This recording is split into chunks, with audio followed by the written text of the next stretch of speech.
Hi, it's Ray Grant. It is Saturday, October 5th, 2024. It is 9:29 p.m. here in Pittsburgh, and it's been almost a week since I last posted a video. And the reason for that is, as I began researching the material for this particular video, I suddenly realized that I was dealing with perhaps the most significant smoking gun in the entire Zodiac case. Okay. Now, by the time I reach the end of this video, I hope to have made that point why this particular insight is so important. But it is also important to follow each individual step as I move in that direction, so that you understand the significance of the evidence when I get to it. As always, in these Crackpot Files videos, I am not choosing the agenda. The agenda is being chosen for me by Mike Butterfield. If you Google Ray Grant Zodiac, it will take the first link it will take you to is the Crackpot Files on the Zodiac Killer Facts website. And all I've been doing, this is now episode 8, all I've been doing in the previous 7 episodes and in this episode is just going down the article, basically paragraph by paragraph. And I'm talking about each subject as Butterfield, pretty much as Butterfield brings it up. There are a couple of like minor points that were made on in the article that I didn't think were worth, was really getting into the weeds, so I didn't think they were worth addressing. But I am concentrating on what I believe are the main points that he makes in the article, and I am doing them in the order in which he gets to them. So all you have to do is, if you have any curiosity about the where the sequence comes from, it comes from the sequence of the article itself. I'm not there. Other than that, there isn't any rhyme or reason to it. I'm just answering his points in the order that he makes them, basically. Okay.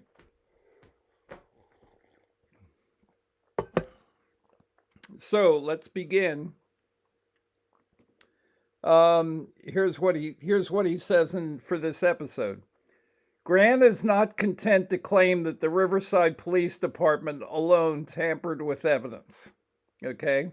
Now, what the hell is he talking about there? Well, what he's talking about is earlier in the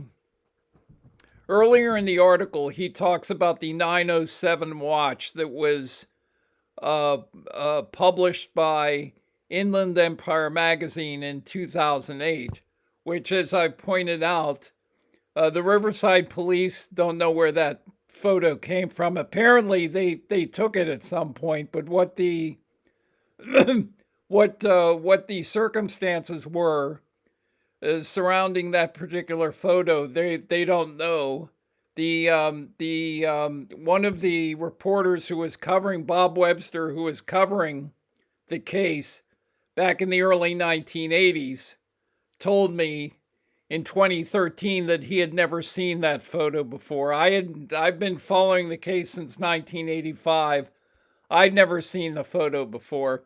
And as I said, I talk about it in an earlier episode, okay? But essentially, one of the suggestions that I made at some point was that it was possible that Riverside PD, let's say, had taken that specific Timex or a Timex that looked very much like it, and put the time of 9:07 on the watch and took a photograph of it in order to create the impression that the watch was still running. Okay, in other words, to cover up the fact that the watch was in fact stopped, that they would create a kind of an alternate scenario where people would come to the conclusion that the watch hadn't stopped. Okay. Now, here's the question. Butterfield says Grant is not content to claim that the Riverside Police Department alone tampered with evidence. Okay, what does he mean by that? Well, if a police department does something to keep information from becoming public, or if they put out misleading information, or if a police department has a suspect in its interrogation room, okay, they are not required by law to be honest. They can deliberately mislead a suspect. They can deliberately mislead the public, okay, in the interests of justice, in effect, okay, and that is not tampering with evidence, okay. If the police have a suspect in an interrogation room or a person of interest, and they say we have your fingerprints or we have your DNA at the crime scene, and they don't have the guy's fingerprint, the person's fingerprints or the person's DNA, they haven't committed a crime and they haven't done anything unethical. The police are allowed to mislead, say, anyone that they are interrogating. Now, what's funny is, it is, strictly speaking, I don't think it's a crime for a civilian to lie to the police. However, it is a felony to lie to the FBI. I just found that I was listening to Darren's his Cooper Vortex, one of his Cooper Vortex podcasts, and it is mentioned that it is an actual felony. If the FBI interrogates you, you have to tell the truth, okay? I guess because they're a federal agency. By the way, I worked for the federal government for 37 years, so, people shouldn't be making up things about me. Anyway, the point I'm trying to make here is, I wasn't accusing Riverside PD of tampering with evidence, okay? I just said that it is possible that Riverside PD put the 907, or at least they didn't know where the 907 watch came from by 2010, but it is possible back in 1966 that they staged a photo of that watch so they could show it to suspects and say, do you recognize this watch? Even though it was not stopped at the time that the watch actually was stopped at. Again, that isn't tampering with evidence, okay? So I was not accusing Riverside PD of tampering with evidence. Okay, let's move on, shall we? Wouldn't you think somebody like Mike Butterfield, who has been around law enforcement people and talked to people like Ken Narlow and other, he is to be commended for talking to original investigators. And I've talked to original investigators, and Tom Voigt has talked to original investigators, and Mike Morford has actually interviewed witnesses in the case. Okay, I mean, so all of those things are commendable, but wouldn't you think that at least some knowledge of police procedure would have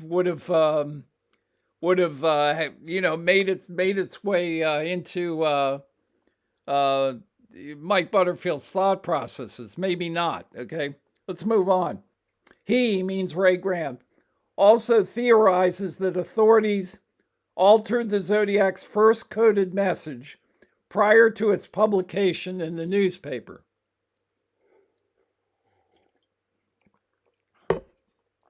Let me read that again just to emphasize that. He also theorizes that authorities altered the Zodiac's first coded message prior to its publication in the newspaper. Well, first of all, I'm not theorizing that. I'm saying that's exactly what happened. I'm saying that the evidence very strongly suggests, okay, almost categorically, that is exactly what the police did. And what we're talking about here is when he says the Zodiac's first coded message, what we're saying is, what I'm saying is, the Z408 cipher was altered prior to its being put in the newspapers. In other words, the if you read the Robert Graysmith book, and you look at the and I have it here somewhere, but if you look at the, let me see, let me get the book.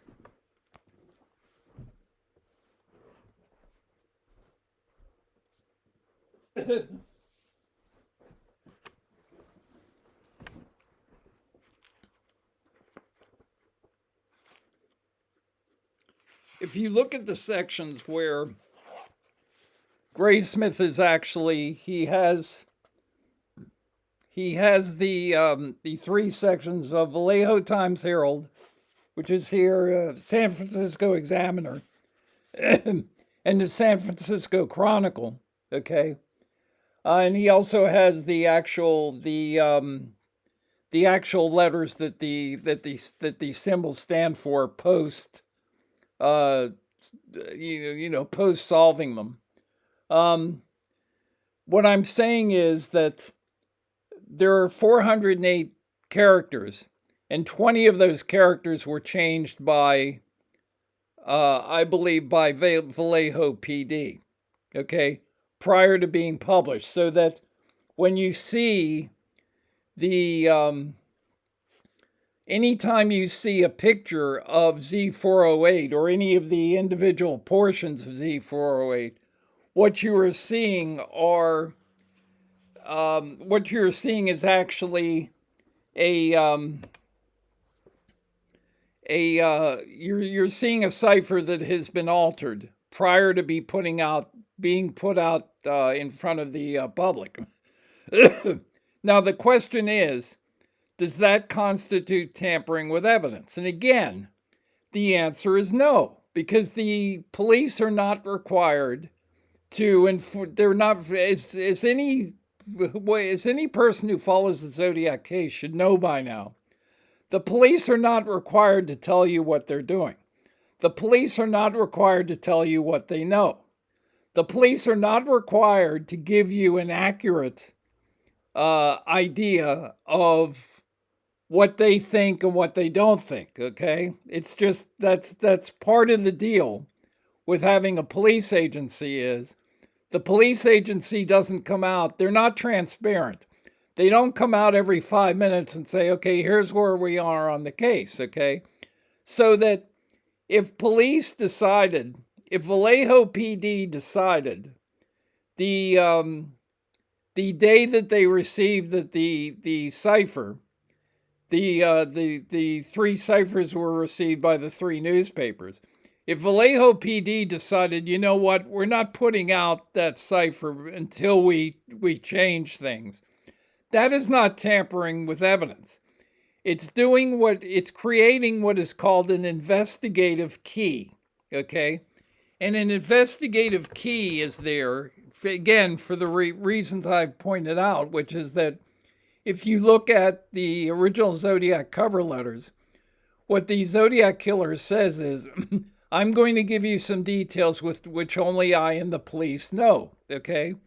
And that's the idea. So that the police are trying to create information or misinformation in this particular case that only they and the killer or the writer of the ciphers would actually know. In other words, if the police, if Vallejo PD falsified the original cipher, and somebody comes forward, okay, and says, this symbol is wrong here, and it should be this, or and then the police can come back and say, well, how did you know that? I mean, without our, because what we put out in the public isn't what we actually received. And by the way, the police didn't didn't put out all the Zodiac letters. They when they put out some of the letters, they would keep certain parts of the letters from being actually put in the newspaper. And in the case of, I believe, the two July 1970 letters, the July 24th and July 26th letter, I don't think that those were put out. Two of the letters were not put out right after they were received. They were kept back by the police, and then they were put out when they got the next letter. So, I'm sorry about my voice, but there's nothing I can do about it.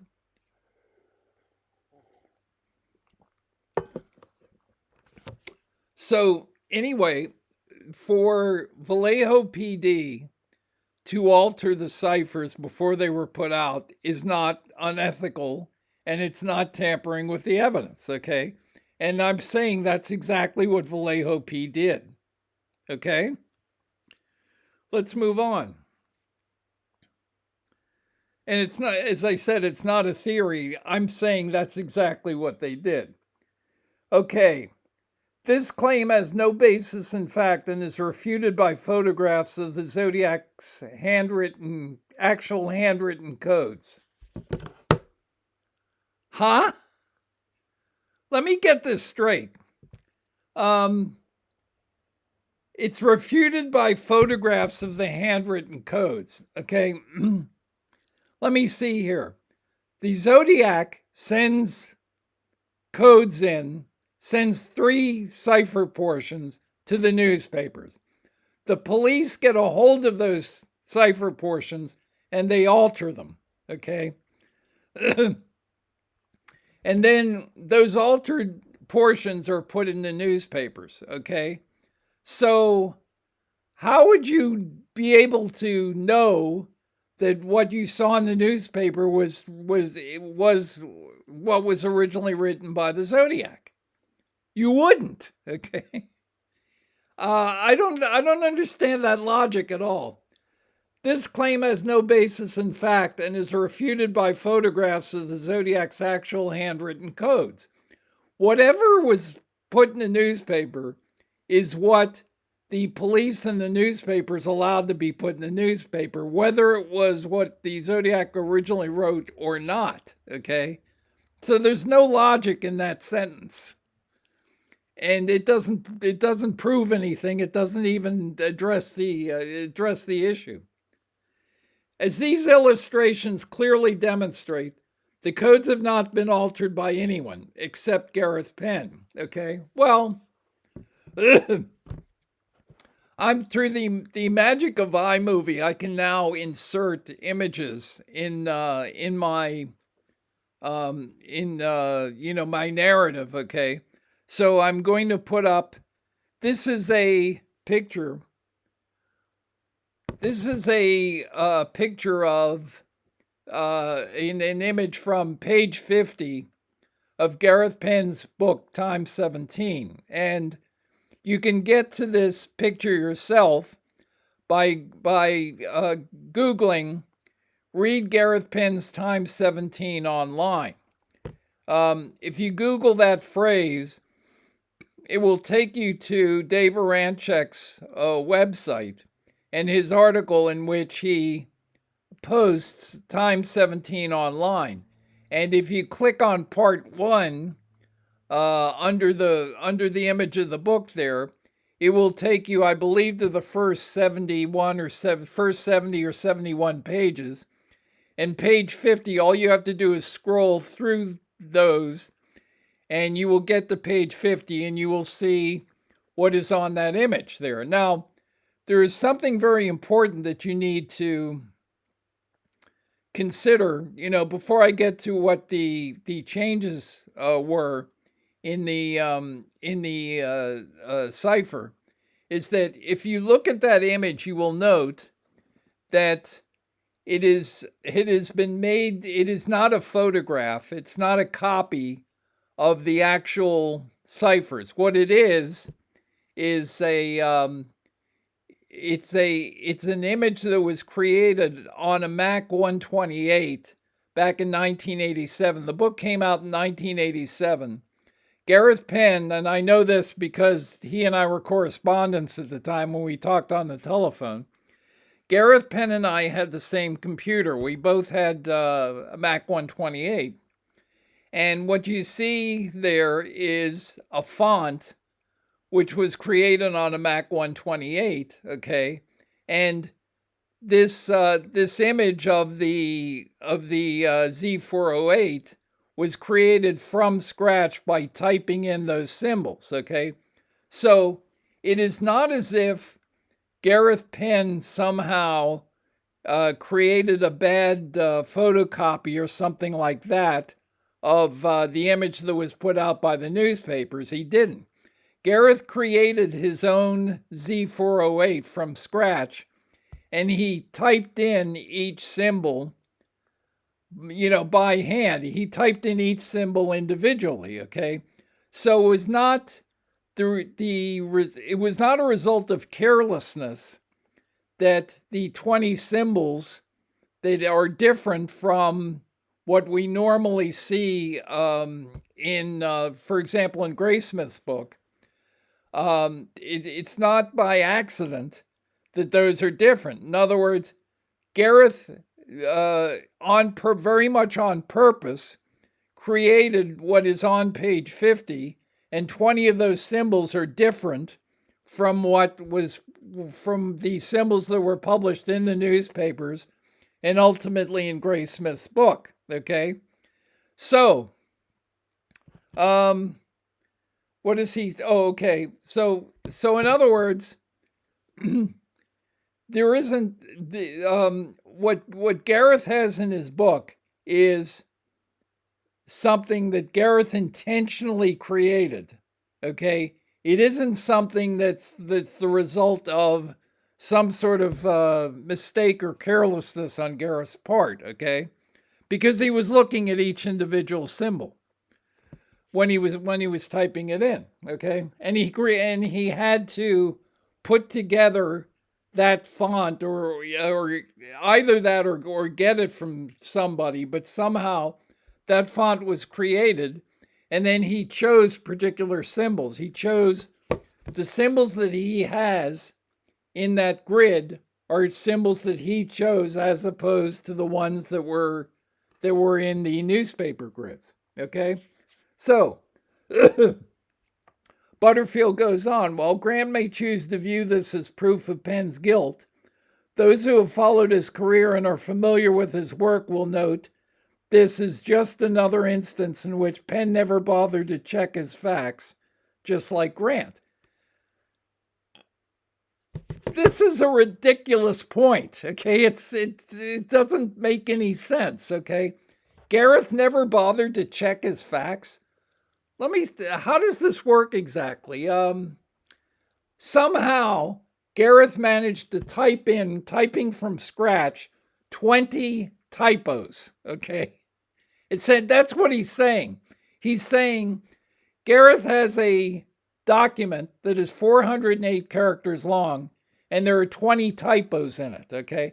If you know anything about Gareth Penn, if anything, is a lot more fastidious about his writing and his presentation than I am, okay? And he's extremely fastidious. And yet there are 20 symbols in his version of Z408 that differ from the newspaper's versions, okay? So that can't be the result of his just, not checking his facts and just, oh, you know what? I'll just type this symbol in here. I'll do this. Besides which, if he were doing that, wouldn't he have made more than 20 mistakes? I mean, yeah, if there are 20 symbols in Gareth's version of Z408 that are different from what was published in the newspapers, it's that Gareth put them there intentionally. It was not a question of, as I said, it was not a question of carelessness on his part. And then at the bottom, he says, Grant's entire claim of altered zodiac letters is pure nonsense. Okay, well, no, it's not. I'm sorry. I'm sorry to burst your bubble here, but there's no nonsense involved in it. Let's, before I get to what I consider to be the proof of that, let's talk about what the purpose was of Gareth putting up a version of Z408. Okay, if Gareth Penn is just someone who is reporting what was sent to the newspaper, why would he have 20 symbols that were different from what was in the newspaper? And again, as I said, he had to type each of those symbols in individually, and he had to use a font that was different from what was in the newspapers, okay? It was like a Macintosh font, okay? So why would Gareth be doing that? Okay, well, Gareth would do that if we assume that Gareth Penn was one of the Zodiacs. Okay, why would he be correcting the grid? I mean, are you saying that the solution of the grid would be different? The English solution of the grid would not have been significantly different. In fact, some of the symbols that I'm going to demonstrate for you are not have the same letter value as the symbol that they replaced. Okay, but if you go to Dave Aranchek's Let's Crack Zodiac, episode 9, which I recommend I recommend Dave's videos generally. A lot of people have seen episode 5. I also strongly recommend, if you've seen episode 5, I strongly recommend that you watch episode 6, and particularly that you watch episode 9, because what happens in episode 9 is Dave demonstrates that whoever constructed Z340 created patterns in the undertext of the cipher. Okay, for example, there are 26 row-sized chunks in Z340, as Jarl van Eyck pointed out. There are 26 row-sized chunks, which is to say, there are 26 sequences of 17 symbols, okay, where there is no repeating of a symbol. In other words, all 17 symbols are unique to that particular sequence.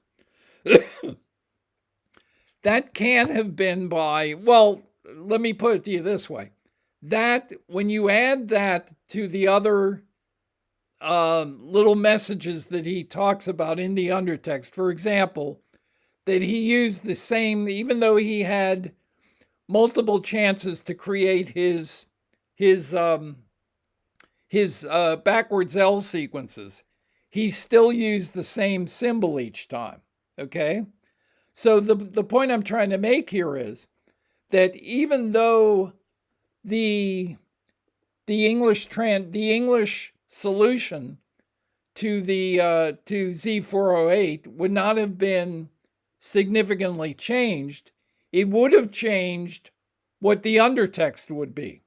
Okay, the specific symbols were used matters in Z340. So we can make the assumption that would also have been true of Z408. In other words, if you're doing, if you're someone like myself and you do the New York Times crossword every day, if tomorrow morning you're going to do the Sunday New York Times crossword, much of the time you can solve the crossword without solving the theme to the crossword, okay?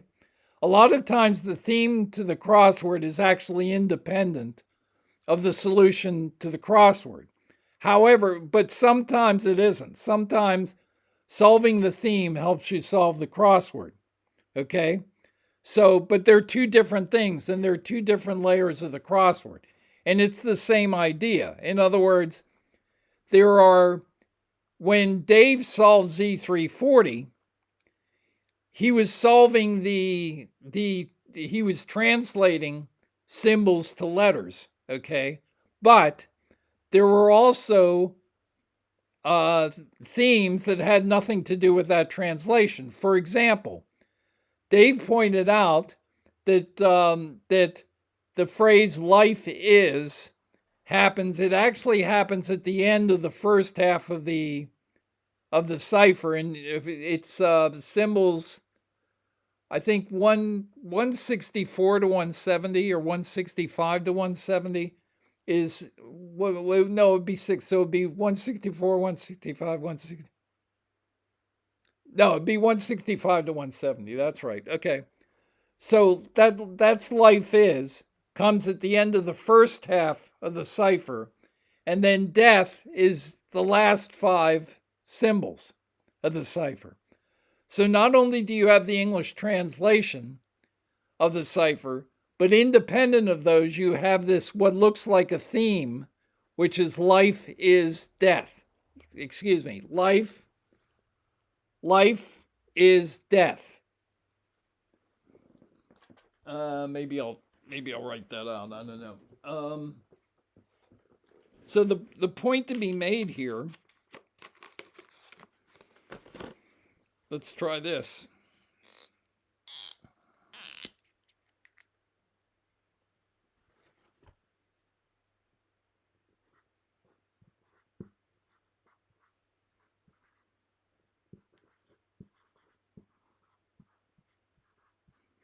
Okay, so this is 165, 166, 167, 168, 169, 170.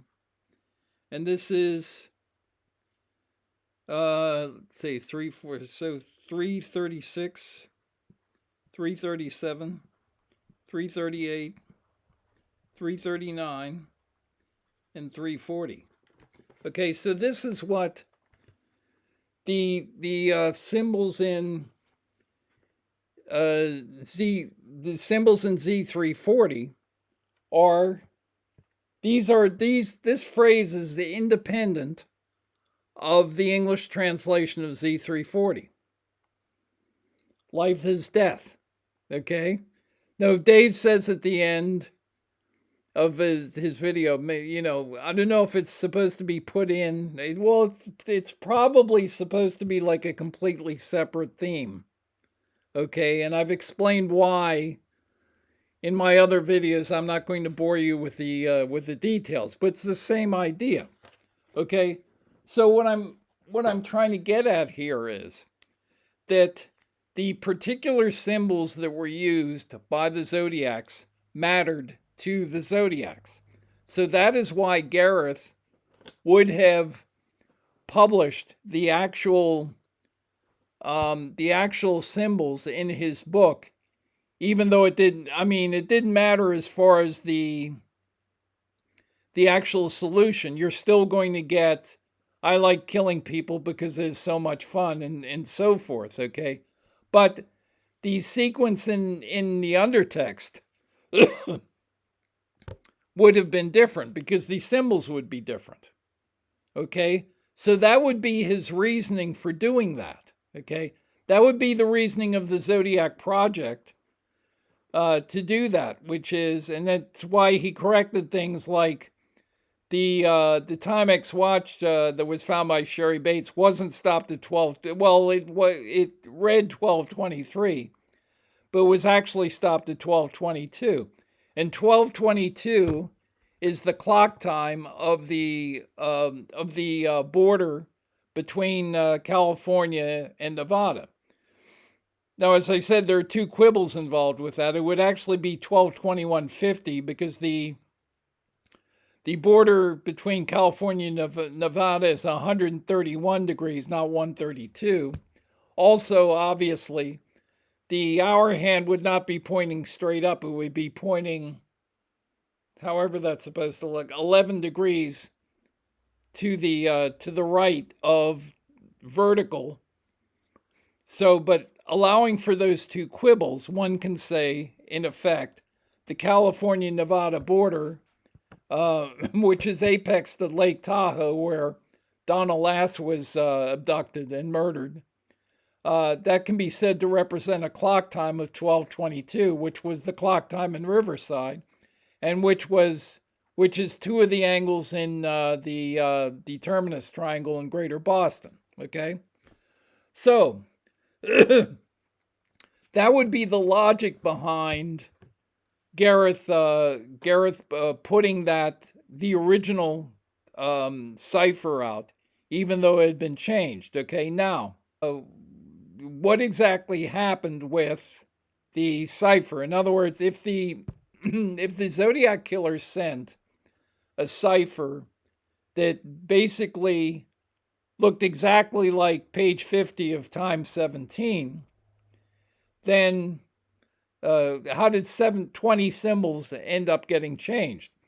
And again, the reason is that Vallejo PD wanted to create an investigative key so that when somebody came forward and with a solved puzzle, let's say, and there would be a variation that they could point to and say, hey, this isn't, you have something that we don't have. Now, how did you get that if you're not the killer?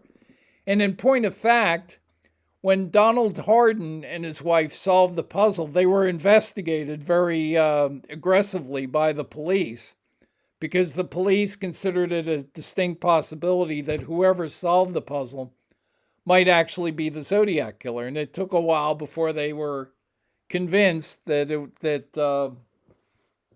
that Hardin was okay. So, but that was what the logic was behind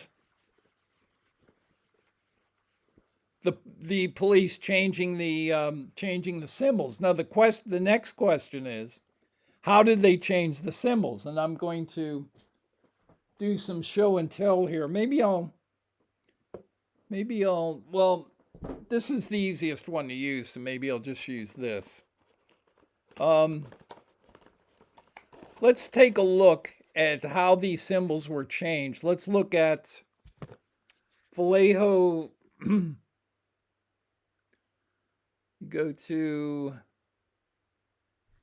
okay, this is the Vallejo Times Herald, and there were 20 symbols were changed, okay, and 10 of the 20 symbols were changed the same way, okay. In the original, in the Gareth Penn version, the original Zodiac killer version, 10 of the squares look like this, or yeah, I guess they're squares. Well, I'm going to draw this so it looks more like a square.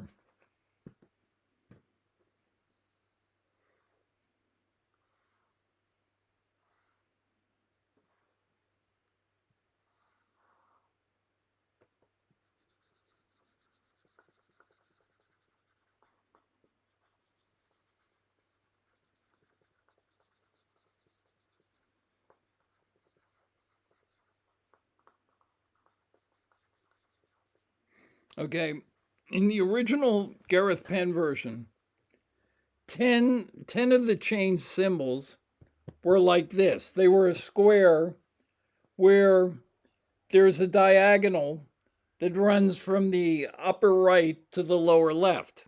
Okay, and the bottom part of that triangle, the bottom triangle of that square is then filled in. Okay, and what the police artist did was,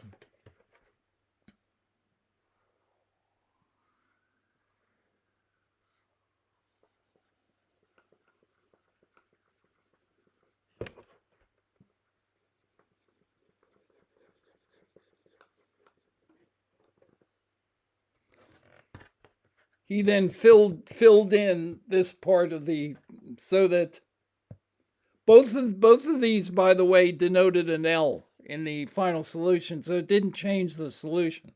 But they didn't know that when they made the changes. So 10 of the 20 changed symbols, 10 of them are this symbol to this. Okay? And I'm doing the two most common changes, and then I will cover these six individual changes.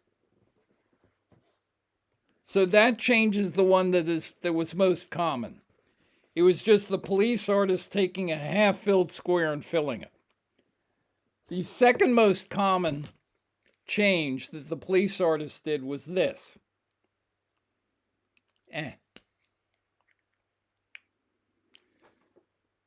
He took a triangle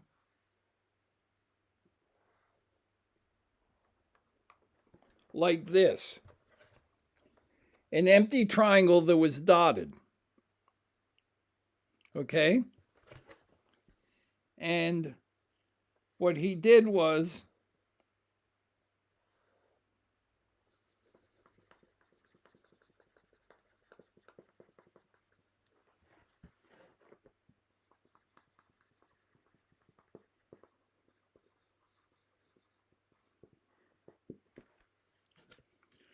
he just filled in the triangle.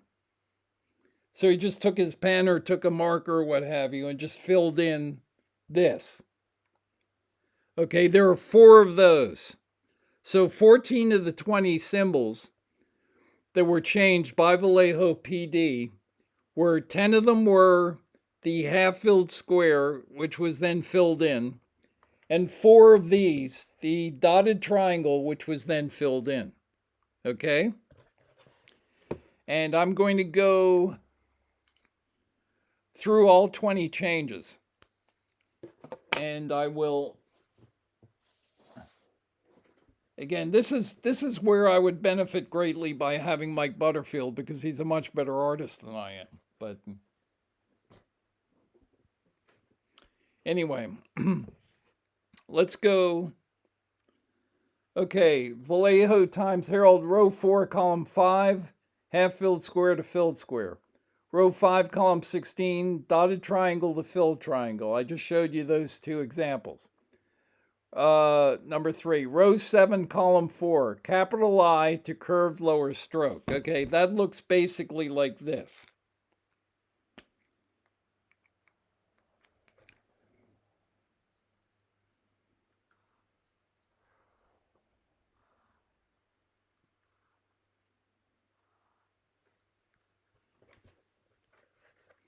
A capital I. And then what they did was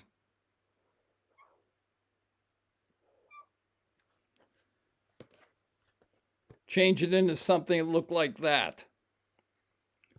Not much different, but visually different. Okay? That was the third change they did. That was in the VTH part of the puzzle.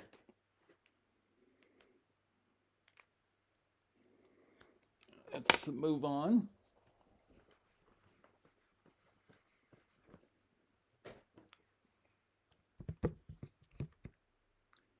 Okay. Number 4, row 7, column 9, empty triangle to fill triangle. Let's go back. I'm not sure that I'm going to just read these just to reiterate. Row 4, column 5, half-filled square to filled square. Row 5, column 16, dotted triangle to filled triangle. Row 7, column 4, capital I to curved lower strokes, or strokes. Number 4, row 7, column 9, empty triangle to filled triangle. Oh, empty triangle to filled. Is that right? Okay, empty.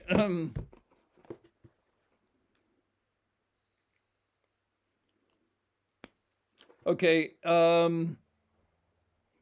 I don't have the images in front of me, so it may be that this was a dotted triangle, and I just miswrote it, or maybe it was an empty triangle, but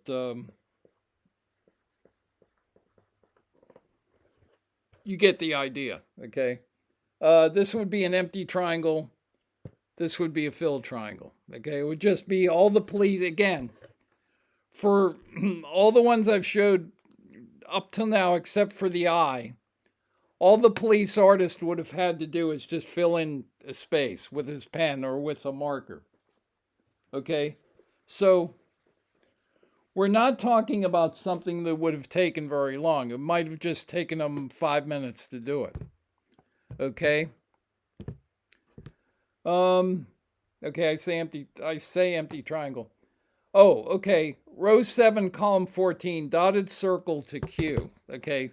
This is maybe the cutest one, if you want to call it that, which is what they did was they started with this. I'm sorry.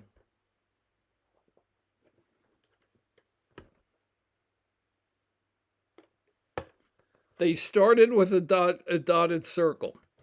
And then what the police artist did was he took the dot and just connected it to a line that went outside of the circle, and then by doing that he created a Q. Okay?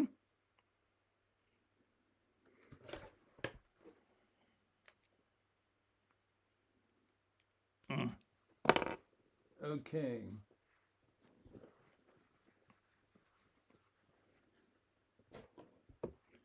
All right. Dotted circle of Q. Number 6, row 7, column 16, half filled square to filled square. Number 7, row 8, column 5, half filled square to filled square. Okay, San Francisco, that's the Vallejo Times. There were 7 changes to the Vallejo Times portion. The San Francisco Examiner portion, there were only 3 changes to. Row 1, column 17, half filled square to filled square. Row 9, number 9, row 5, column 4, dotted triangle to filled triangle. I've shown you both of those. Number 10, row 7, column 7, half filled square to filled square. So all the Examiner ones you've already seen. Okay. San Francisco Chronicle, there are 10 changes. And remember, each of these segments had 136 characters. Okay, so even with 10, it's a very small portion of the grid. Number 11, row 1, column 15, half filled square to filled square. Number 12, row 2, column 9, half filled square to filled square. Number 13, row 2, column 10, dotted triangle to filled triangle. I've shown you that. Number 14, row 3, column 1, capital Z to half filled square. Okay. This is, if you look at the actual grid of the San Francisco Chronicle portion of Z408, this is the one where the character looks to be outside the grid. In other words, the character looks off kilter if you look at it. What they did was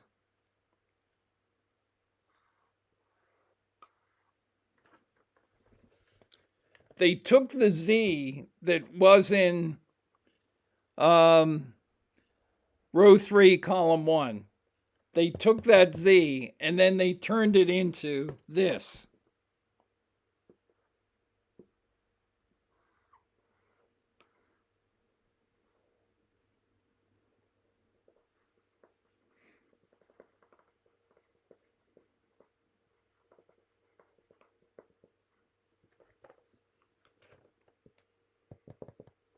They turned this into this.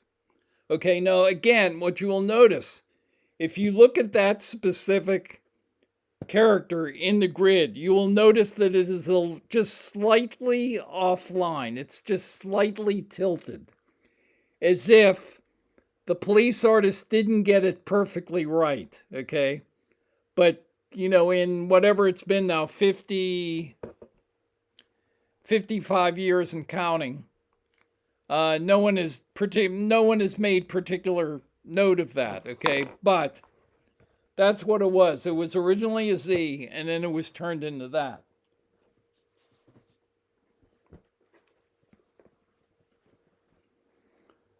Okay, let's move on, shall we? Okay, capital Z to half-filled square. Number 15, row 4, column 14, half-filled square to filled square. Number 16, row 5, column 13, filled triangle to dotted triangle. Okay. This is the one symbol that moves in the opposite direction. Okay. What do I mean by that? In other words, this was the number 16, row 5, column 13 on the San Francisco Chronicle segment of Z408. It's filled triangle to dotted triangle. It's this.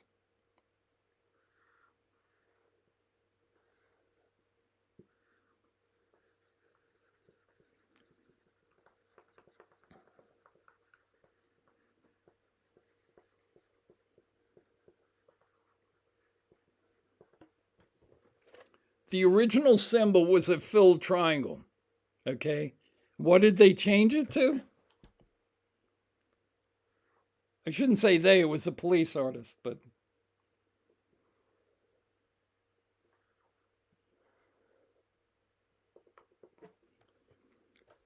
he changed it to this. Okay. Now, you may ask the question, wait a minute, how did he do that? Okay. How do you go from this? I can see how the artist would have been filling things in, but how does he do this? Well, I was a professional typist before I worked for the United States Postal Service, and I'm, as I think I've said in one of my other videos, I'm the fastest male typist I've ever met. The only people who are faster than I am, or have been, were like female executive secretaries who were high up, and worked, were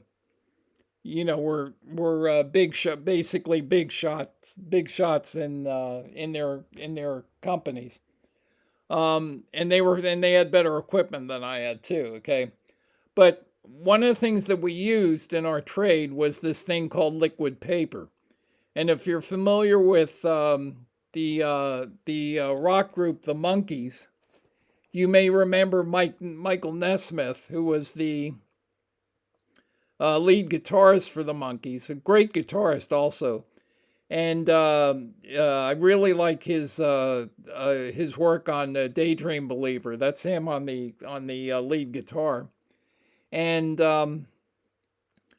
Mike Nesmith also wrote Different Drum by, if you've ever heard Linda Ronstadt's song, Different Drum with the Stone Ponies, that song was written by Michael Nesmith. Well, Michael Nesmith's mother, it just so happens, created liquid paper. She was a professional typist like Ray Grant, and she got tired of using whatever they used before they had liquid paper, and she, in her kitchen at home, she created this stuff that eventually turned into liquid paper, and it made her a fortune, and she was able to quit her job eventually.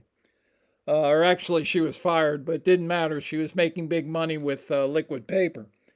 And what you would do with liquid paper is you could, particularly if you're really good at it. I mean, if you're a really good typist, like I was, you were almost like an artist with it, okay? And you could white out just about anything that you can imagine. And what you would do with the liquid paper, like the brush that was attached to the cap of the bottle, is you would kind of dab it onto something, and that was you wouldn't usually use it like a paintbrush. You would just kind of like hit things with just the tip of the brush, and that was usually much more efficient. And you could do something like this, where you could white out an entire area very carefully, let it dry. It would only take a minute or two to dry, and then stick a dot in the middle of that. Now, you may ask, well, why would the police artist do that? Well, he would do that so that he would have at least one symbol that went in the opposite direction. In other words, if he was changing all the symbols by filling them in, okay, that might create suspicion of his methods here. It's like, well, you were just like, filling in the symbols, or it might create a defense for somebody who said, well, okay, you tampered with the grid somehow, but you did it the same way throughout it. I mean, I can imagine that becoming a point perhaps in a courtroom, if you had made if all of your changes were the same and used the same technique. So I suspect what the police artist decided was, let me take at least one symbol and go in the opposite direction and white out the middle of it, and then dot it so that it looks like the dotted triangles. Okay, so that's what they did.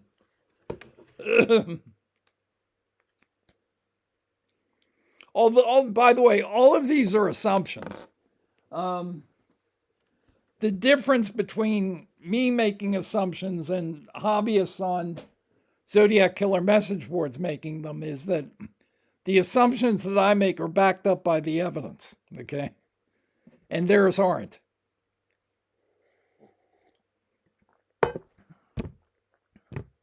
Let's move on. Okay, that's possibly the most interesting one. That's number 16. 17, half-filled square to filled square. 17, row 6, column 4, half-filled square to filled square. 18, row 6, column 5, half-filled square to filled square. Same thing. 19, row 6, column 7, backward F to backward E. Okay, this one is pretty simple. All it is this.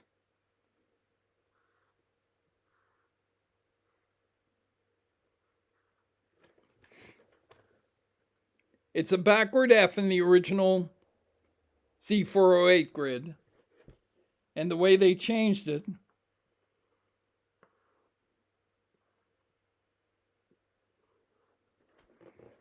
was just adding a stroke at the bottom. By the way, I used to have a friend in college. We used to eat in the pit cafeteria, the Shenley cafeteria. And he used to get a slice of layer cake for lunch every day. And what he would do is, there would be like yellow cake, and then there would be like chocolate icing. So what he would do is he would eat out the yellow cake section of the cake first, and then he'd eat the icing at the end, because that was the best part.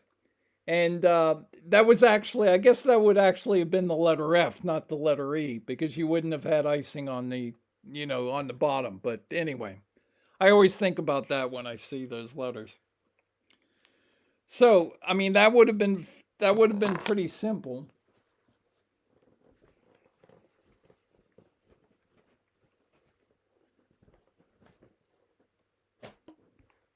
So what's the next thing we've got here? Column 6, dotted triangle to fill triangle. That's number 20, row 7, column 8, dotted triangle to fill triangle. Okay, I've already demonstrated those. Okay, as you can see, it would not have taken very long for Vallejo PD to do that. Okay, now, how would this have happened? Okay, well, the way it would have happened is, what people who watch the David Fincher movie are given the wrong impression. They're given the impression that the editorial people at the San Francisco Chronicle would have decided what to do with the letter that they got, and the other. The Vallejo Times, Herald, and San Francisco Examiner, the same thing, although they don't dramatize those. So you're given the impression that the people who are making all the decisions were the editorial staff. Okay, but that doesn't happen in real life. It's like Evan Hunter, who used to write the 87th Precinct novels, as under his alias Ed McBain, once said, he said, I always think it's ridiculous when they show like private eyes finding dead bodies and then, deciding to do whatever, whatever their next move is, getting into their car or calling somebody or what have you, because if you're not a policeman, if you're not a member of law enforcement and you stumble over a dead body, your first move is to call law enforcement. Okay. That's basically what you have to do. And unfortunately, you have to do that. If you have a family member who passes away, your first move has to be to call the police, or very, very shortly after the person's death, is to notify the authorities. Okay. And so that would have been the first move on the part of the newspapers as well. Okay. So again, what you see in the Fincher movie, as far as I can tell, is not at all accurate, because they wouldn't have reacted that way. The moment that the San Francisco Chronicle found out that what was in the letters was about an actual murder, they would have had to contact the not just the police, but the jurisdictional police.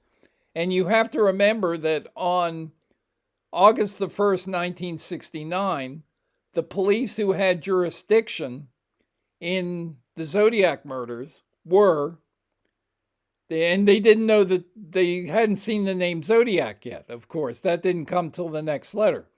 So that the police agencies that we're talking about were Solano County Sheriff's Office, which was a dinky little, group of people who were, as Russ Butterback said, he went out and he covered the finding of the bodies of the two teenagers on Lake Herman Road. And then when he came in the next day, they told him he was going to be an investigator in the case. Why? And you see Butterback's name in several of the witness statements. And the reason for that is they're a small agency. It's the Solano County Sheriff's Office. They're not the same as like a big city police department. Vallejo PD was a much bigger deal. Obviously, SFPD was a much bigger deal, but SFPD didn't have jurisdiction in the case. Okay, so the two police agencies who would have been involved at that time were Vallejo PD and Solano County Sheriff's Office, and they were in the same building. So logically, the police department, which would have taken the lead, would have been Vallejo PD. Okay, so the next question you might ask is, well, are you saying that Vallejo PD would deliberately have changed the symbols in the grid? Yes, that's exactly what I'm saying. And they would have done that to create an investigative key. And remember, there are these anachronisms in the Zodiac Killer case where people don't actually go back in time and stop and think about what was happening at that time. For example, when Donald Fook was driving down Jackson Street and he saw a guy, walking up Jackson Street, and they slowed down and yelled to the guy, "Hey, have you seen anything?" And the guy said, as Richard Grinnell has pointed out, and the guy said, "Yeah, I saw a guy like waving a gun. He went running down the street." And that's why Fook and Zelms proceeded to Arguello Boulevard instead of making a left turn on Cherry Street. Okay, but what you have to remember is that Fook and Zelms were looking for a black male adult, and they were looking for somebody that had just killed a cabbie. Okay. Instead, they see this guy who's like well dressed, and Fook describes his outfit in mind numbing detail. Okay. And is basically the last person that you would think would commit a cabbie murder. Okay. So Fook doesn't even think about it.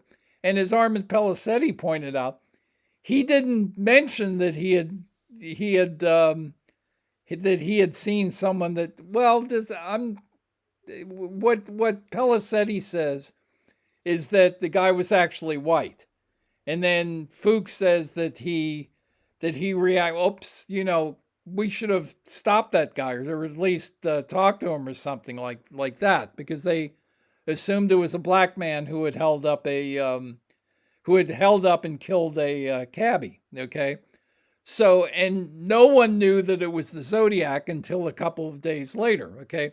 So it's the same thing with the August 1st mailings. When the July 31st mailings, which arrived at the newspapers on August 1st, there was no Zodiac. Okay. The Zodiac hadn't, and there was no serial killer. There was no cipher slayer up until that moment. Okay.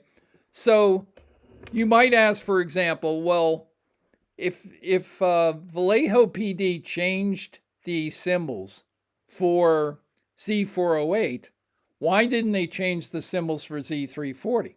Well, they didn't change the symbols for SFPD, didn't change the symbols for Z340 because by that time it was this huge case, and you'd already had the Channel 7 show, and they didn't want to tamper with something that might change whatever the information was. So they certainly weren't about to do that. But when Vallejo PD originally looks at Z408, as if you look at the Fincher movie, they basically, the reporters basically assumed this guy was just some sort of a crackpot. Okay. So they weren't taking it anywhere near as seriously as they were taking it by the time Z340 arrived. Okay. So the idea that Vallejo PD would have, first of all, they would have been the major jurisdictional police agency involved. Remember, if you watch the Fincher movie, Toschi and Armstrong don't show up until the Stein murder. Why? Because that's the first murder that happens in San Francisco. You don't see Mark Ruffalo and Anthony Edwards until that point in the movie. Prior to that, all you see the actor who plays Detective Mullinex for Vallejo PD, and you see the editors. But as I said, the master of ceremonies for the aftermath of the receipt of the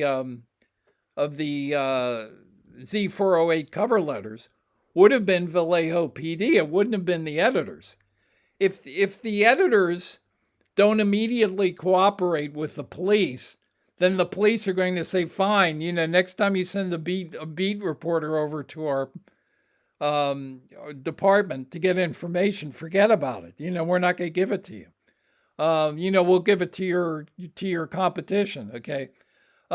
It was incumbent upon, just as it was incumbent upon the police to give information to the newspapers to get their cooperation, it was also incumbent upon the newspapers to cooperate with the police department, with Vallejo PD and Venetia PD and Solano County, but primarily in this case with Vallejo PD.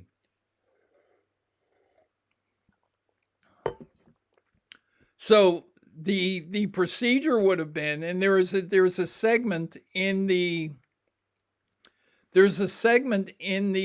David Fincher movie where they show a photographer photographing the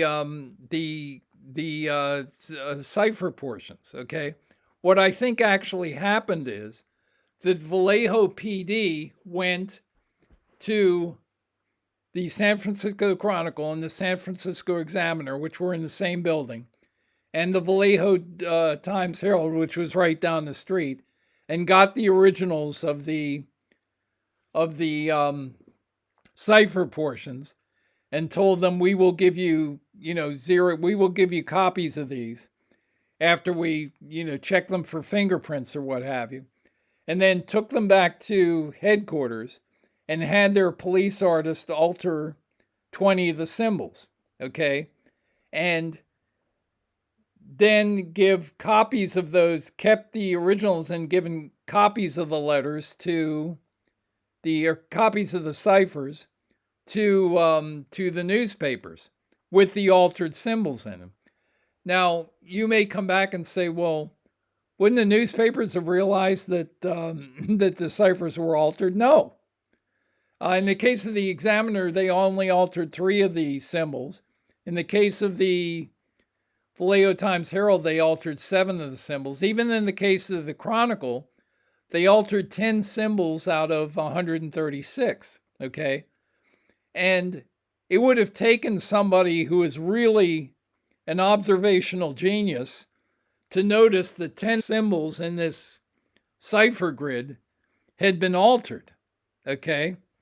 And as I said, what they probably gave back to the newspapers was a copy or, a photograph, as they show in the movie, of what was in the of the altered version. And so, in other words, not to contradict Mike Butterfield here, but the altered version became the original version. Because as far as the newspapers knew, that's the same thing that they originally got, okay? And again, what is the motive for Vallejo PD to do that? It's so that when somebody comes forward, they will have an investigative key to compare it with. Okay, now let's go back for a second and look at, where did Gareth Penn get the original? Okay, is there any sort of scenario where Gareth Penn got the original version of Z408 if he wasn't one of the Zodiacs? Okay, and the answer to that is no. There is no version of there's no logical version where Gareth Penn would have had the original, and I just demonstrated the way the symbols were changed. There's no practical reason for Gareth to have had the original copy. Now, Gareth, if I had originally accused Gareth back in 1987, well, as I said, I was probably the first person who ever read Times 17, so I should have caught this. I didn't catch it until I was writing my original book, which was in 1990. Now, I've had Ross Geraci ask me, wait a minute, if you know that Gareth Penn had the original version of Z408, why don't you go to police with that? Well, it isn't as if I didn't go to the police with it. I made presentations to I talked to Vallejo PD. I made presentations to the FBI. But by that time, it was 1989, 1990, and the original murders took place in 1969, and the police had moved on. And it's kind of an esoteric thing to tell the police, hey, wait a minute, this guy had the original Z408. How did he get that? Now, what Gareth Penn might have said in his own defense was, well, my father, Hugh Penn, who was also a Zodiac conspirator, worked in the California Department of Justice. He worked in the California Attorney General's office. And prior to that, he worked in the for the California Highway Patrol. But he was a statistician for the DOJ. So he might very well have had access to the original. If you stop to think about that, it doesn't make any sense. Here's why. When Vallejo PD altered the original Z408 symbols, it was August 1st, 1969. And they did that so that if somebody came forward and knew that the cipher grid had been altered, or demonstrated knowledge that he shouldn't have, then they would have that guy. And as I said, they looked very closely at Donald Hardin and his wife after they did solve the cipher. Okay, so. But that information would only have been valuable for a few days because the cipher was solved by, I believe, Sunday morning by the Hardins. Okay, it was printed in the San Francisco Examiner. Hardin would have solved the puzzle. They would have notified the Chronicle like Monday. Okay, so the cipher was received on Friday the 1st. Saturday the 2nd, Sunday the 3rd, Monday the 4th. So a matter of 3 or 4 days, it would have been known that the Hardins had solved the puzzle. Vallejo PD would have had a chance to go out and talk to the Hardins, and they looked at the Hardins very closely and decided that they weren't the killers. At that point, changing the ciphers,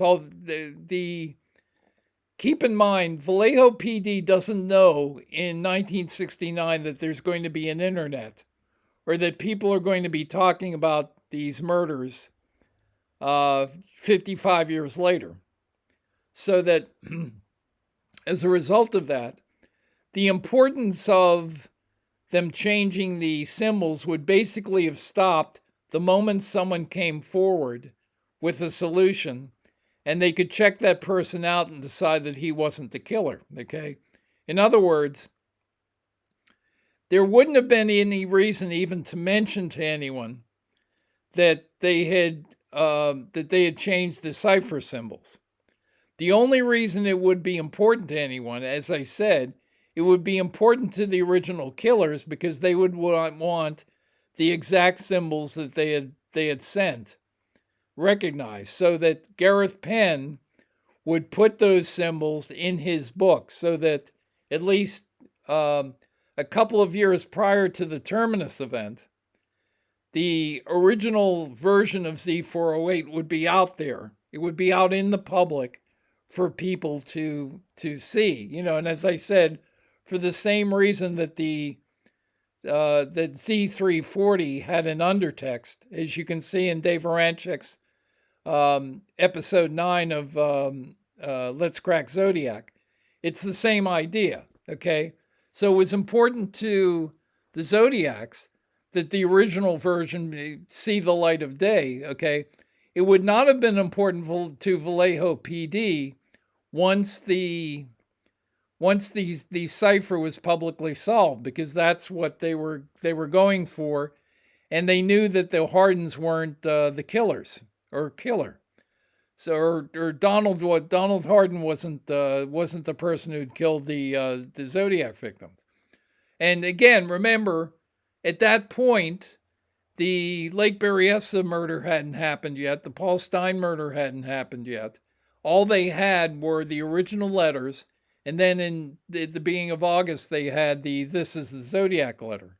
Okay, but that was it. Okay, so that by the time the police agencies involved in the case, and later on, of course, then you had the Napa Sheriff's Office and Napa Police Department, because they got a phone call, and SFPD and the FBI because of the ciphers. Although the FBI, the FBI supposedly, according to the Napa Sheriff's Office, independently solved Z408 concurrently with the Hardin solving it. So around like 3 or 4 days afterward.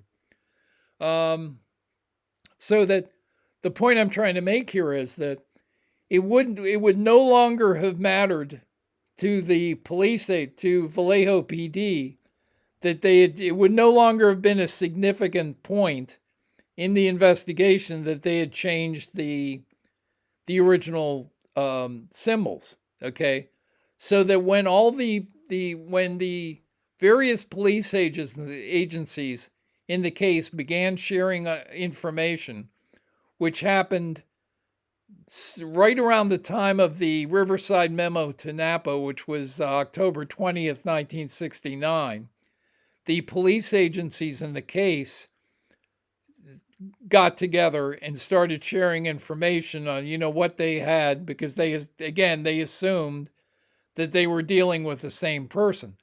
But again, that was long after the changing of the symbols would have mattered to them. It wouldn't have mattered anymore. So there wouldn't have been any reason for Vallejo PD to come out and say, hey, by the way, we changed the cipher symbols of Z408. As far as they were concerned, Z408 had already been solved. They knew that the person who had solved it wasn't the Zodiac killer, so they just moved on from there. So they probably would not even have brought it up.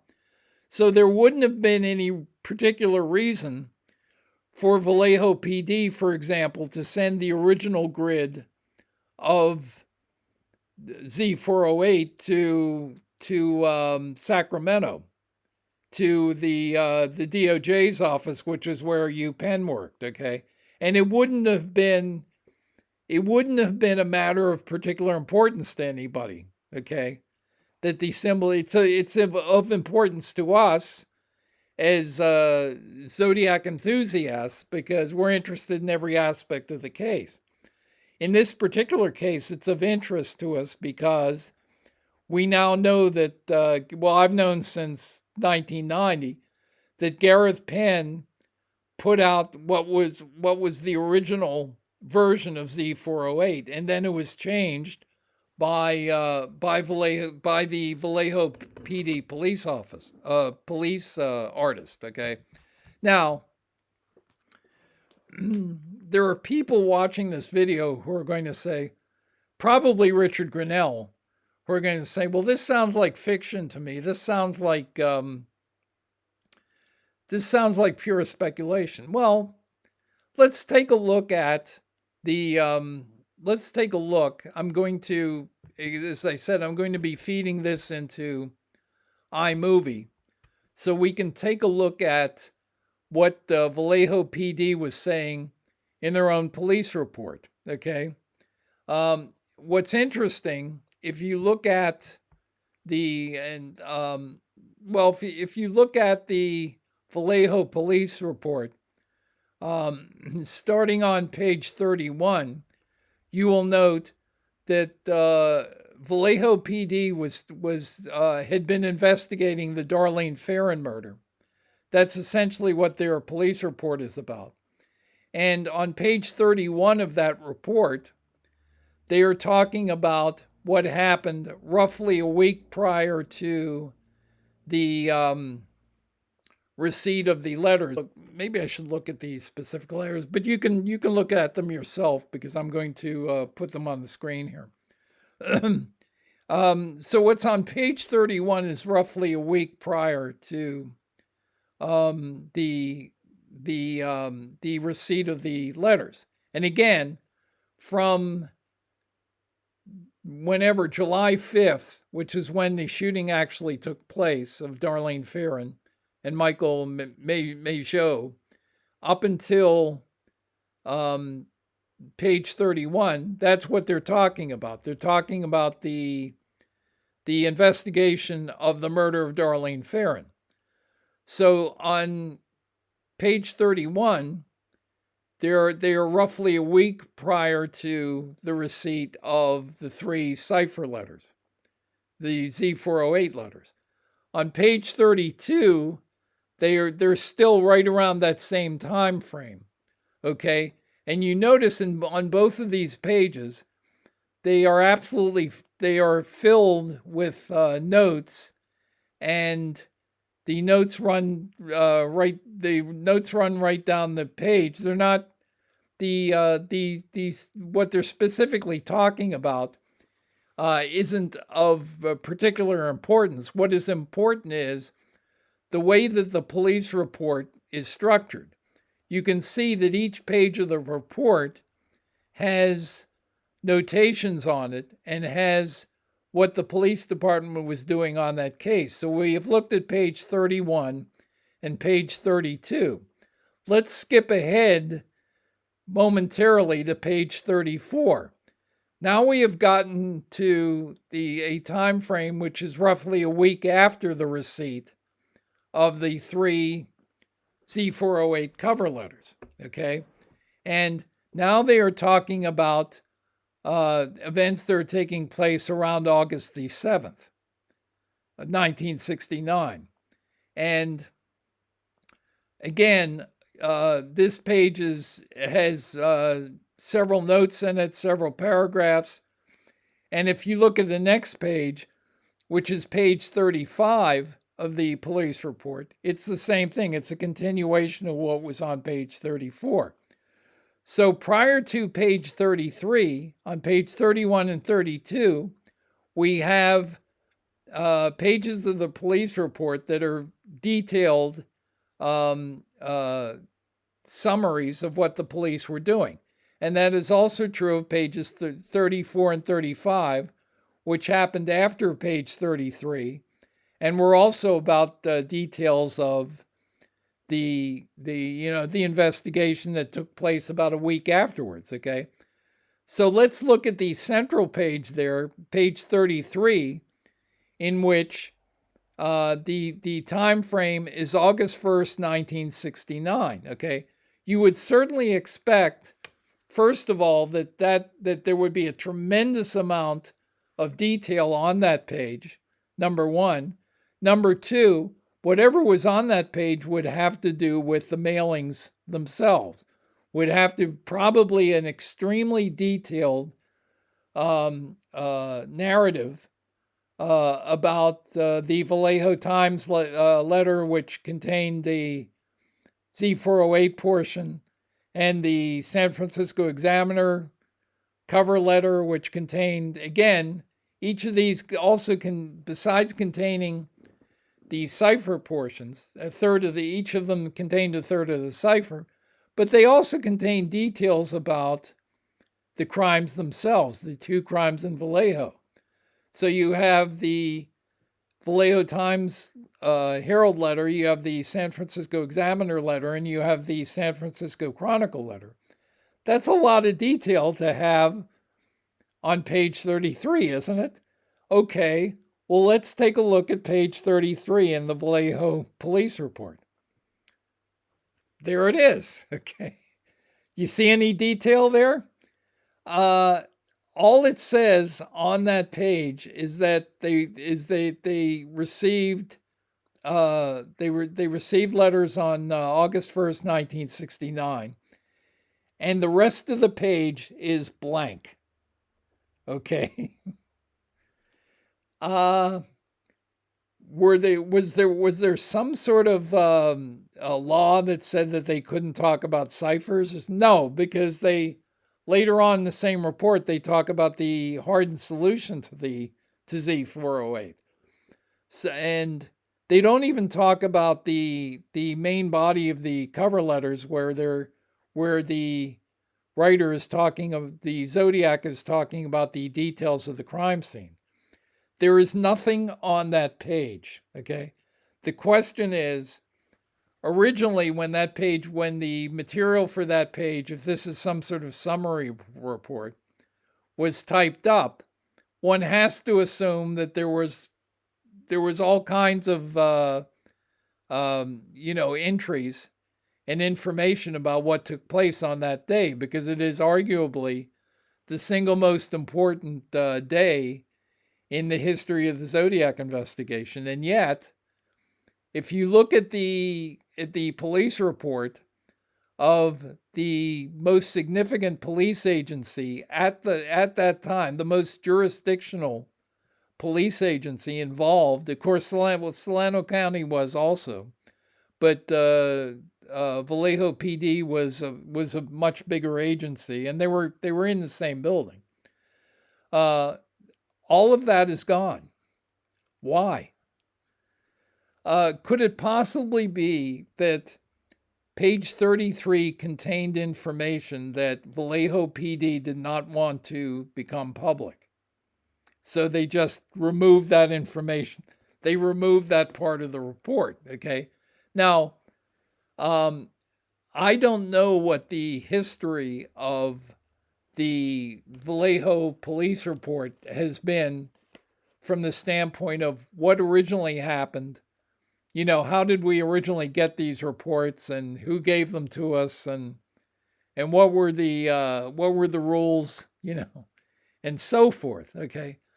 So maybe that's lost to history. But what I would say is that it is awfully odd that on the specific day when that report should have had more information on it than any other day, and that should have gone on for page after page probably, there isn't any information on there. And I suspect the reason for that is that the original notes concerning the case mentioned that they had their artist alter the original Z408, and either prior to allowing those the police report to become public, or whatever form that took, or within a week or two of them originally making that decision, deciding that investigative key, since it was no longer useful to them, that they would just remove all of that information. In any case, it is about as blatant an example as I can think of the police deliberately covering something up. And the question would be, what could they possibly be covering up? And I think the answer to that is obvious. I think in conjunction with what we see on page 50 of Time 17 and what we see in the Vallejo PD police report for August 1st, 1969, the conclusion that we have to make is that when Vallejo PD, when the three newspapers received Z408, Vallejo PD decided to alter the symbols in the cipher, enough of the symbols so that they would have a key. And it turns out, as I said, that a civilian solved the case. And there have been other examples in the Zodiac. We have the example of Eric, what's his name, calling into the Channel 7 show. I think the intent of the Channel 7 show was also for the Zodiac never to call in. And because it was as I say in my book, it was an example of October 22nd, 1844, is where the great disappointment of the Adventist movement happened. And from the great disappointment, which is they basically said the world is going to come to an end, and it didn't come to an end. And that was the end of the Adventist movement. And that was the beginning of the Seventh-day Adventist movement. And as we know, Brian Hartnell and Cecilia Shepard were both Seventh-day Adventists. And Renee Mogelin, who was the Riverside County medical examiner, who autopsied Sherry Bate, was also a Seventh-day Adventist. And again, the reason for attacking two Seventh-day Adventists is that Seventh-day Adventists don't celebrate Easter. And the victims in the case, as I've said numerous times, both Darlene Ferrin and David Faraday were Easter victims because the word Easter is inside their names. Okay, and it is a kind of allusion to Agatha Christie's The ABC Murders, where they were murdering people whose names had specific qualities. Okay, so. But anyway, what happened with Z408 is that you had Like the guy who called in to and spoiled everything for the Channel 7 effect. In effect, Donald Hardin kind of spoiled everything by solving the puzzle. And as a result of that, the police did not get to, I don't think the Zodiacs would have come forward. But that was the idea, is that they wanted the killer to come forward. And again, the reason that Gareth Penn, let me see how late it is. It's an hour and a half. The reason that Gareth Penn put the original grid on page 50 of Times 17 is that the Zodiac killers wanted the public to see, maybe a small segment of the public, but whoever bought his book at least, to see what the original grid looked like. Okay. By the way, it is often thought that the Zodiac killer was claiming Richard Raditich when he said, "I killed a man in a parked car with a 38." Okay, that's not what he was doing. What the Zodiacs were doing was correcting the information. The original the original newspaper story about the Paul Stein murder says that he was shot with a 38, and that the type of gun was not changed until it was found out that the typing on the gun was not changed until it was found out that Stein was a Zodiac victim, and possibly either because a 38 fires 9mm bullets, or because the Zodiac killer was known to have used a 9mm at Blue Rock Springs Park. The SFPD corrected the gun typing to a 9mm, okay? But it wasn't a 9mm, it was a 38.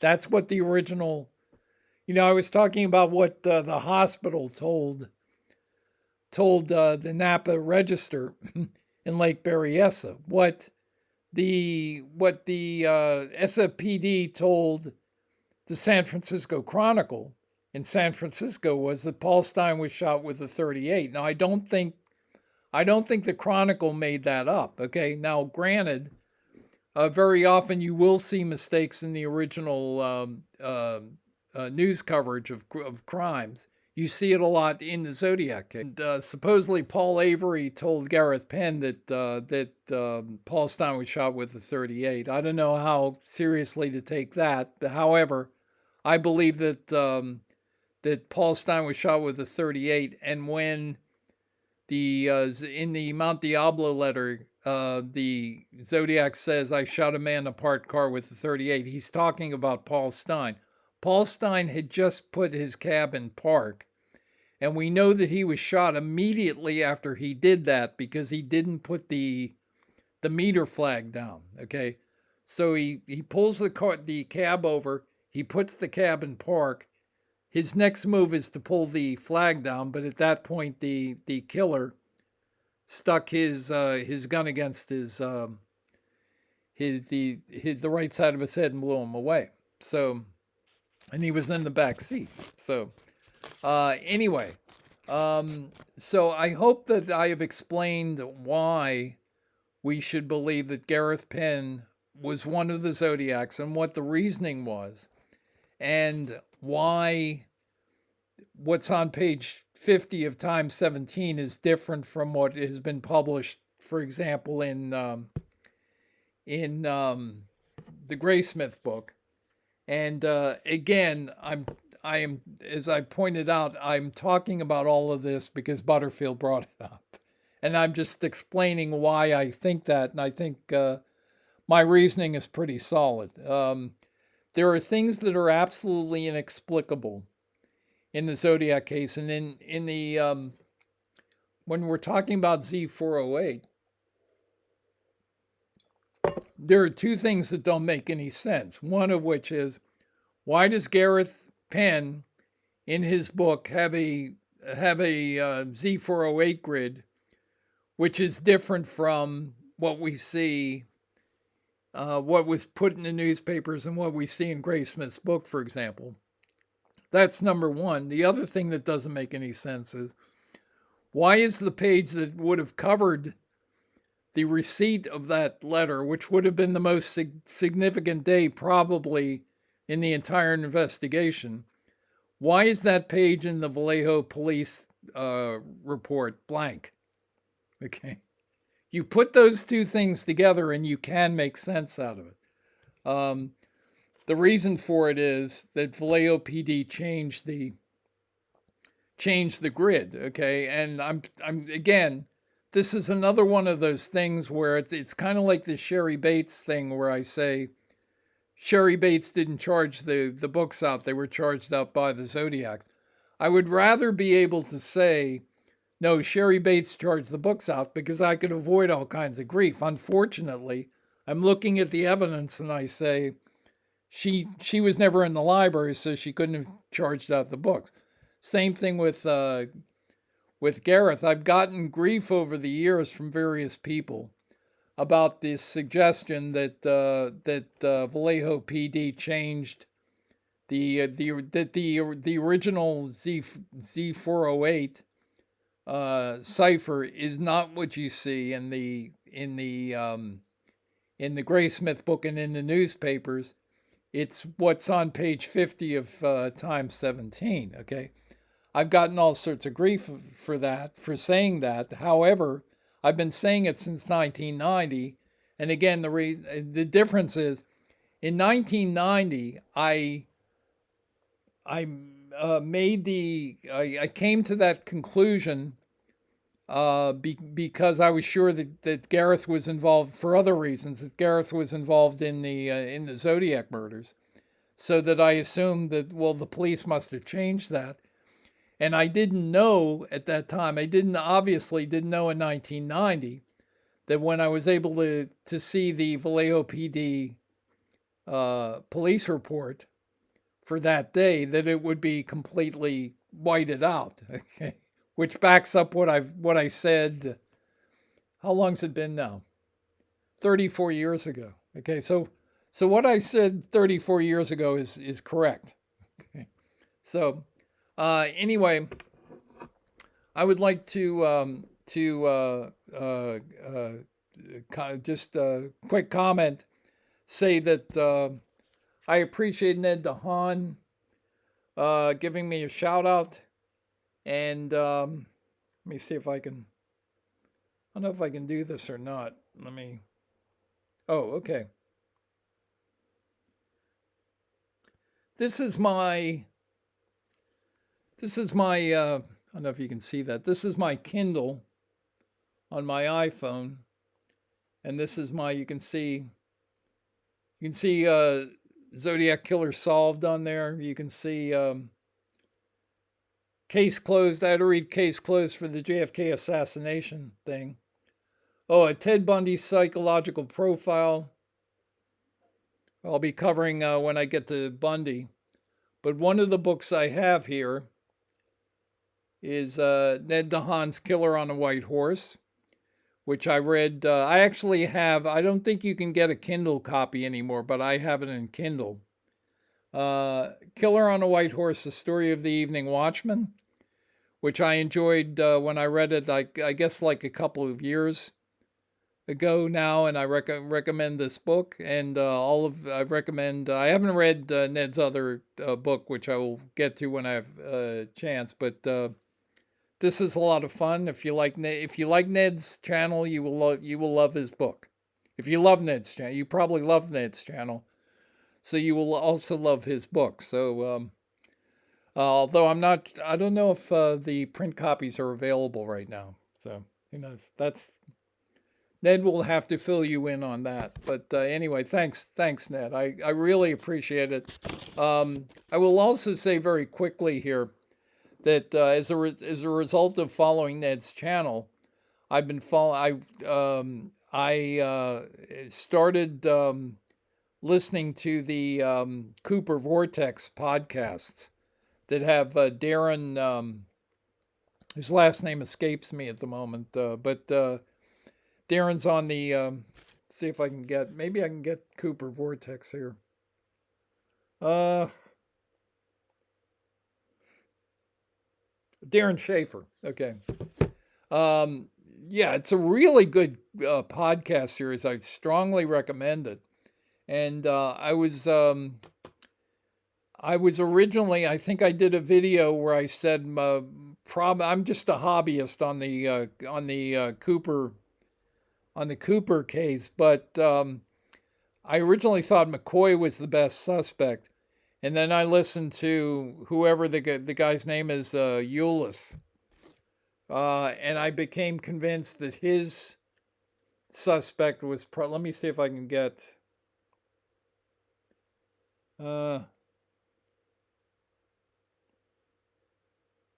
Yeah, now we're sitting in my basement. Yeah, okay, I'm not gonna get this. All right, try videos.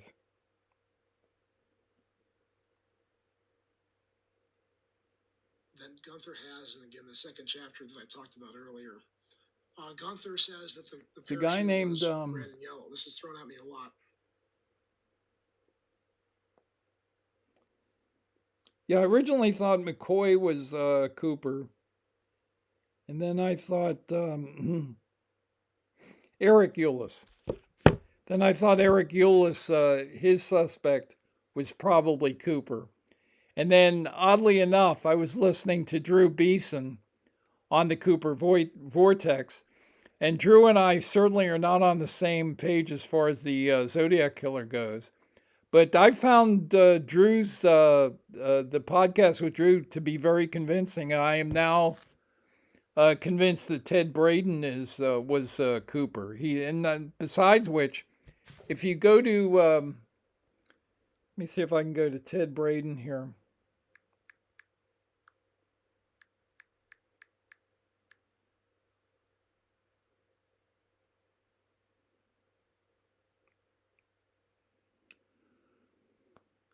Okay, this doesn't really. Ted Braden to me looks like D.B. Cooper. Okay, besides which he was like, Ted Braden was like a super parachute guy. I mean, he would have been. He was. I think Ned mentioned that Braden was a guy who basically could do anything relating to parachuting in his sleep. Could have dived out of a plane going at 250 miles an hour in his pajamas and survived. And the other thing is, all the copycats survived. I mean, the FBI's opinion was that he didn't survive. And then when all the copycats survived, the FBI had to kind of like backpedal on that. So, but I found Drew. I found Drew Beeson's presentation to be very convincing. So, for what that's worth, you can be good at one thing and not that good at something else. I mean, it happens. Anyway, so but thanks to Ned. I appreciate everybody who watches these videos. I've gone on a bit longer. I've been trying to limit almost 2 hours. I've been trying to limit these videos lately, my more recent videos, to maybe like a half hour at most, half hour, 40 minutes. And I realize this one has gone on much longer, but I think this is a very important topic.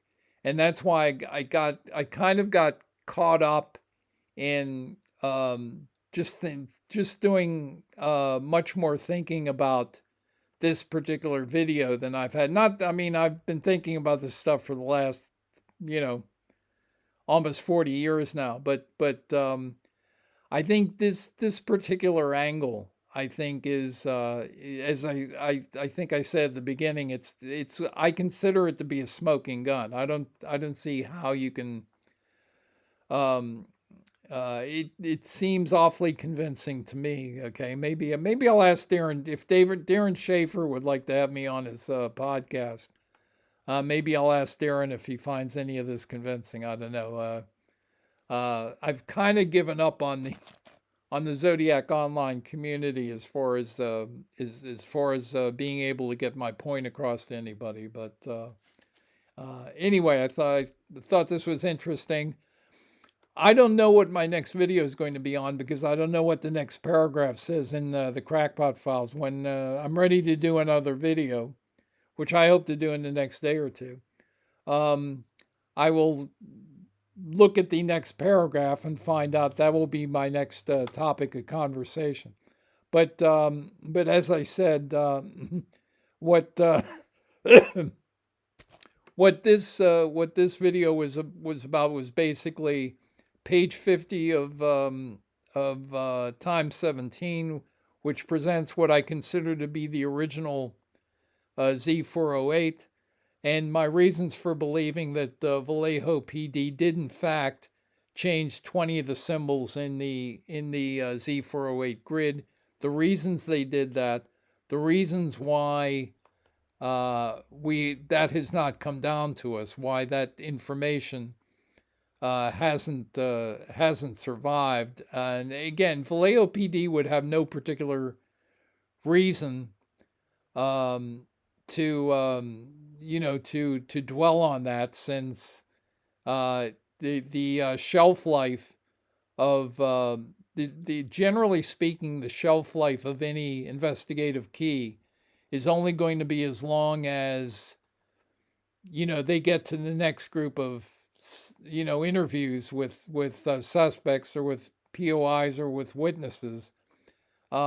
Generally speaking, that it wouldn't have taken very long. And as I said, it's entirely possible that only a handful of people at the Vallejo PD were even aware of the fact that these symbols had been changed. So anyway, I spent almost 2 hours talking about this. So if I haven't convinced you up to this point, I probably am not going to be able to. But again, if you want something that directly ties Gareth Penn to the Zodiac case and to the actual murders and to the actual letters, and not just to being somebody who showed up in 1980, then that's what the image on page 50 of his book does, in my opinion. Okay, so anyway, I appreciate people watching my videos, and I will talk to you again soon.